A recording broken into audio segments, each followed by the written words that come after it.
Merci Claire. Dans quelques instants, cette question, aimez-vous le fromage? Ben oui, je vous pose la question parce que c'est le Cheese Day. C'est la journée du fromage. Et donc, on va parler de ce métier merveilleux de fromager avec l'un des plus grands fromagers français, Alain Jousseaume, et l'un des plus grands chefs français, Alain Dutournier. A tout de suite.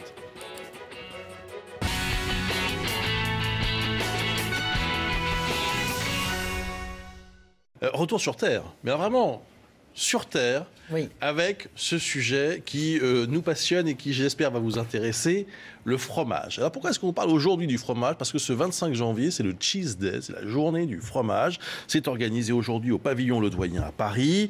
Voilà, l'idée c'est de promouvoir évidemment ces produits merveilleux à travers, bien sûr, le travail de fromagers, de producteurs, mais aussi de grands chefs. Et pour parler de ce sujet qui est ô combien important en France, nous accueillons Alain Jousseaume. Bonjour.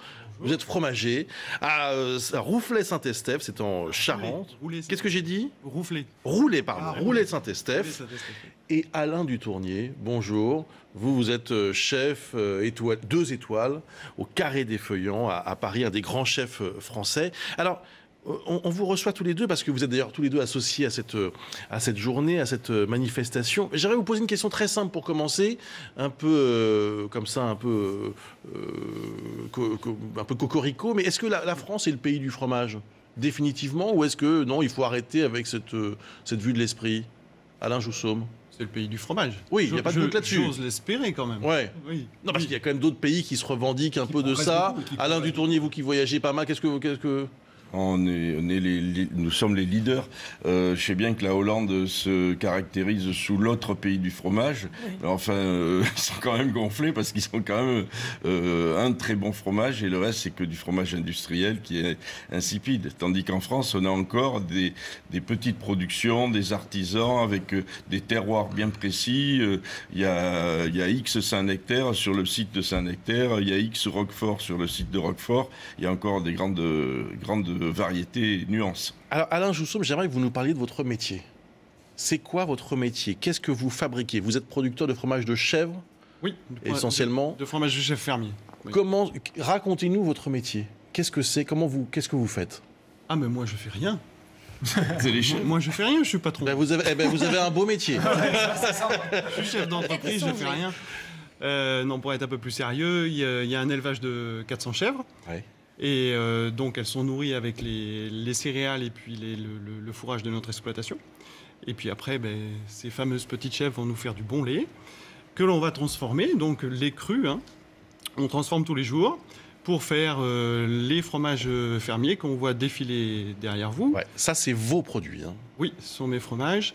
Alors, une spécialité de la maison bien connue, c'est la taupinière et la taupinette. C'est des petits dômes de chèvre cendrés. Et voilà. Donc ce fromage-là, c'est beaucoup de travail, c'est du moulé louche, c'est fait à la main, c'est salé à la main, affiné dans nos caves, et puis après vendu dans des bons établissements et dans des grandes fromageries parisiennes, entre autres. Est-ce qu'il y a des modes dans le fromage? Ou alors, c'est toujours le traditionnel comté, le traditionnel Beaufort qui marche les mieux, ou le chèvre? Ou est-ce qu'il y a des modes? Est-ce que, voilà, d'année en année, on peut se dire, tiens, ça c'est... Des modes à proprement parler, moi je n'irai pas jusque-là. En revanche, je peux constater que souvent, il y a des modes un peu dans le goût du consommateur. C'est-à-dire qu'à certains moments, j'ai pu voir ça sur les 20 dernières années, les gens aiment les fromages plutôt doux. Là, on se retourne vers les goûts un peu plus présents, un peu plus francs. Et on est passé aussi, il y a 4-5 ans, sur du moelleux. Il fallait du moelleux. C'est dû à quoi, même ça? s'il n'y avait pas de goût, je sais pas. Les goûts changent. Les goûts changent avec les années, oui. Alain Dutournier, est-ce que le fromage n'est pas un peu oublié par la gastronomie française? Alors, malheureusement, pour travailler du fromage, il faut avoir appris des fondamentaux de cuisine. Et c'est ce qui manque un peu quand malheureusement il y a des gens dont ce n'est pas la culture, qui travaillent dans beaucoup d'établissements. Ces gens-là ne savent pas ce qu'est le fromage. Mais quand on connaît un très bon chef, doit pouvoir interpréter sur des très bons fromages, on fait des combinaisons formidables. Par exemple, qu'est-ce que vous avez eu l'occasion, vous, de travailler comme moi, je fais régulièrement, par exemple, du camembert, mais toujours pareil, du camembert fermier, non pasteurisé, affiné. Ce camembert, je le pèle parce qu'il faut savoir que la peau dans le fromage, on raconte toujours que c'est là il y a toutes les vitamines pour les enfants et tout. Ça, c'est une vaste bêtise. C'est ce que le fromage rejette. Il le rejette dans la croûte. Il faut éliminer la croûte qui donne un goût de savon au vin, qui donne un mauvais palais. Il faut enlever la peau. Alors ça ennuie les gens, mais vous enlevez moi j'enlève la peau du camembert, je le passe avec du beurre noisette, donc du beurre légèrement cuit et des noisettes grillées qui sont hachées, et on le tapisse avec ça et je le fais finir d'affiner dans mes frigos tranquillement dans ma chambre froide pendant quelques journées, et on a un camembert aux noisettes qui est un bonheur à manger et qui n'est pas du tout violent en arôme et ça, c'est quelque chose que vous présentez sur votre plateau de fromage. Oui, ou dans les amuse-bouches. Je trouve que dans les amuse-bouches, il faut se servir du fromage aussi en entrée. On travaille beaucoup sur le roquefort, parce que je pense que le roquefort, c'est encore un grand fromage authentique. On ne peut pas tricher dans le roquefort. Donc on a des très belles qualités et de nuances de roquefort. C'est aussi nuancé que les grands vins. Et sur ces roqueforts-là, on peut travailler, vous savez, le roquefort, c'est très près de la menthe fraîche, c'est très près on peut travailler de la poire avec du roquefort, de la banane avec du roquefort. Enfin, il y a plein de choses à faire. Le fromage est une base, c'est merveilleux, mais on peut s'en servir pour vraiment travailler le fromage et le faire évoluer. Par exemple, en l'associant davantage aux fruits, par exemple au Pays Basque, on mange de la confiture de cerise noire avec... Là, je vous demanderai un peu de pitié parce que je ne suis pas basque, mais je connais bien le Pays Basque. Moi, je suis de l'autre côté du fleuve, moi. Non, mais parce qu'il voilà. Je vais vous expliquer l'origine. Le fromage de brebis est un fromage merveilleux quand le lait est gras et riche. Et dans la vallée d'Ossau, on fait des fromages de brebis exceptionnels. Du côté Irati, les fromages étaient parfois un peu secs. Et ces fromages étant un peu secs, et parfois il y a maintenant, les bergers ont amélioré les choses, mais à une époque, on laissait le petit lait. Quand vous avez le petit lait dedans, on gagne 10%, mais vous avez du piquant dans le fromage. Il est acide et piquant. Et les touristes parisiens que j'ai vus arriver dans nos régions, ils disaient « Ah, mais il pique le fromage ». Donc, on s'est trouvé un truc formidable, c'est on va leur vendre de la confiture de cerise.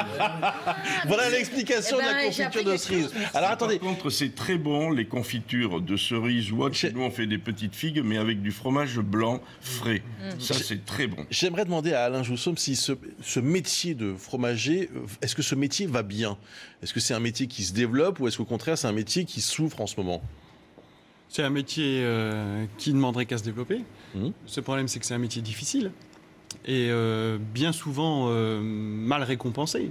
C'est-à-dire aujourd'hui, on a un gros problème, nous, entre autres producteurs, pour trouver du personnel et du personnel motivé. On parle il y a des chômeurs, ils ne sont pas chez moi, les chômeurs. Parce que quand on veut recruter, c'est la croix la bannière. Ouais. Ah oui, mais il faut travailler le dimanche. Ah bah oui, le travail du dimanche, parce que les chèvres font du lait le dimanche. Il faut travailler le soir, il faut travailler tôt le matin. Ouais. C'est dur, parce que parfois il fait froid, parfois il fait chaud. Et puis il faut être soigneux, il faut faire attention. Donc voilà, le gros problème, c'est recrutement du personnel, la formation, et puis après, la sous-valorisation de l'agriculteur en général. Alors en tout cas, j'espère qu'on vous a donné envie, à notre modeste niveau ce matin, de manger du fromage tout simplement, à toute heure d'ailleurs. On est d'accord avec ça? Oui, dès qu'il y a une petite faim. À toute heure, on peut manger du fromage. Si je peux me permettre, il faut apprendre aux gens à choisir. Le fromage en France est au milieu, les fromages de qualité sont au milieu d'un océan de fromages industriels. Qui sont pasteurisés, insipides. Vous avez raison. Le goût banalisé, justement, le goût doux, crémeux, pour plaire à tout le monde. Mais il faut éviter tous ces fromages. Et il y a en France un réservoir de petits producteurs extraordinaires. Bien, merci beaucoup à tous les deux. Le Cheese Day, donc aujourd'hui. Merci d'avoir été avec nous. Le temps.